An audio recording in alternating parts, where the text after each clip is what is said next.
So Donald Trump's nominee to lead the IRS is this man. His name is Billy Long. He is not an accountant. He's not a tax lawyer. He has no background in tax, like bookkeeping or math or anything that would be a typical credential for somebody who was appointed to lead the IRS. His only relevant credential appears to be that he used to be a member of Congress. He then tried to run for Senate in 2022, and he lost his Senate race. Billy Long is one of the last big Trump nominees who has not yet been confirmed. And that's bad timing because, whoo boy, the work is really piling up over at the IRS. But look at this. Just this week, 2 Democratic senators on the Finance Committee wrote to the IRS asking the agency to open a criminal investigation into a handful of companies that they say have been selling tax credits that don't actually exist.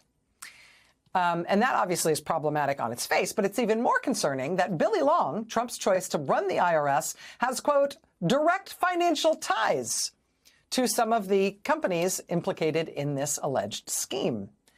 The senators write that one of the companies, a company called Lifetime Advisors, hired Billy Long to do substantial work for it. The senators say the other company, called White River Energy, paid Billy Long thousands of dollars for some kind of referral fee.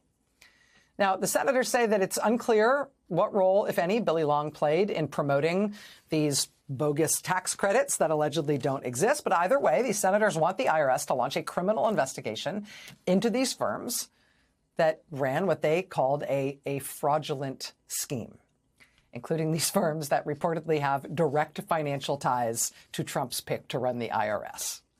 And you kind of wish that was the end of the story, but of course it isn't. I mentioned that Billy Long tried to run for Senate and lost a couple years ago.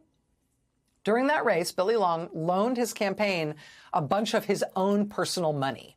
And when he lost, the campaign was in debt, which means the campaign owed money to Billy, to him personally. He's out of it, out of pocket himself. As of last year, 2 years out from that failed Senate campaign, Billy Long was still in the hole by a lot. $130,000 he had given to his campaign. His campaign had never been able to pay it back. And that's where this really gets interesting because, let's see, November, Trump gets elected president. December, he announces Billy Long as his choice to run the IRS. And then look what happens next. Quote, after Trump named Billy Long to head the IRS, Long's campaign committee suddenly raked in nearly $137,000 in less than 3 weeks in January. Money that Long then used to pay himself back, according to disclosure documents filed this week. This was reported by the news organization The Lever this week. But I mean, great news for Billy, right? He got all his money back. Trump gets elected in November. He names Billy in December. January, ka-ching!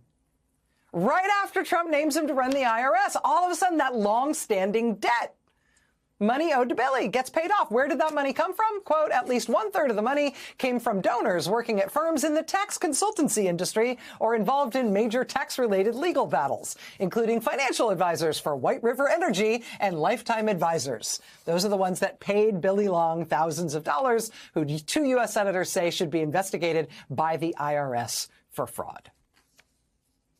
All his debts cleared. Amazing. Right after he gets picked to run the IRS. We asked for comment from Billy Long and from the companies involved. We have not heard back. We'll let you know if we do.